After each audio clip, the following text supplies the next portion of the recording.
ప్రకృతిలో స్త్రీకి నానా పేర్లు తెలియదు.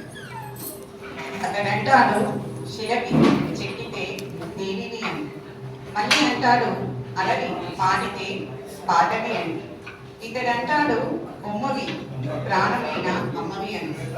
పూర్తి నిర్వచనం ఇస్తారందరూ నీవే సృష్టిమని. అవును, నేను అన్నింటిలోనూ అందరిలోనూ దాగిన చల్లని కడని, మట్టి కుండలోని మంచినీటిని కదా. మరి ఎందుకు నా పేరు శ్రీ అని? నన్ను ఎందుకు నాతో నన్నే పోల్చుతారు? ఒక పోలికలో ఒక మల్లెలాంటి మల్లిక కాదెందుకో తెలుసా? నా పేరు ఆమె పేరే, ఆమెనే. నాకంటే ముందు పుట్టింది ఆమె, నా తర్వాత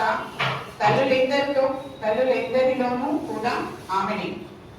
ఆమె రెండో అక్షరం, నేను నా ముందక్షరం. నేను రాయబడిన స్త్రీని, నేను ఏయబడిన స్త్రీని, నేను పాడదగిన స్త్రీని, నేను చెక్కబడిన స్త్రీని. నేననే అక్షరం అందరి ఆమె. నేను పుట్టిన స్త్రీలో ఆమె అనే అక్షరం పునరావృతం అవ్వడమే సృష్టి. అవును, నా పేరు శ్రీ.